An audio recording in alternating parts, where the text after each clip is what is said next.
শুভ সন্ধ্যা, balcony kitchen ব্লগে আজও একটা ভিডিও নিয়ে চলে এসেছি। আজ একটা হেলদি খাবার বানাবো, তো চলো তোমাদের সঙ্গে শেয়ার করি।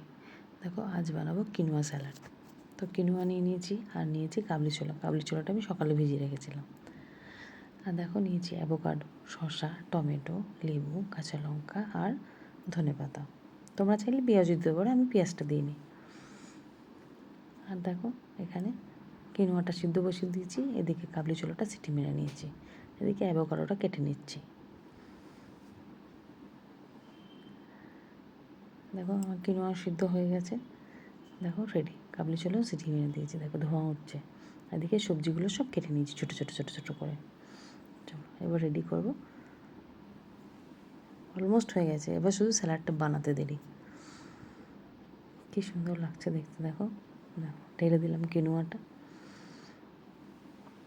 দিয়ে দিয়েছি কাবলি ছোলা, একে একে সব দিয়ে দেবো।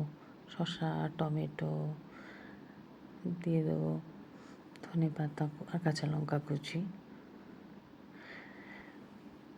আর দিয়ে দেবো অ্যাভোকাডো আর লেবু আর নুন। এখন লেবুর রসটা দিয়ে দিচ্ছি, স্বাদ অনুসারে নুন দেবো, দিয়ে ভালো করে মাখিয়ে নেব। এতে তোমরা চাইলে একটু ফ্রুটস দিতে পারো, যেমন একটু বেদানা দিতে পারো, একটু আঙুর দিতে পারো। ঝাল টক মিষ্টি বেশ ভালো লাগবে। দেখো রেডি আমার কিনোয়া স্যালাড। কেমন লাগলো কমেন্ট করে জানিও।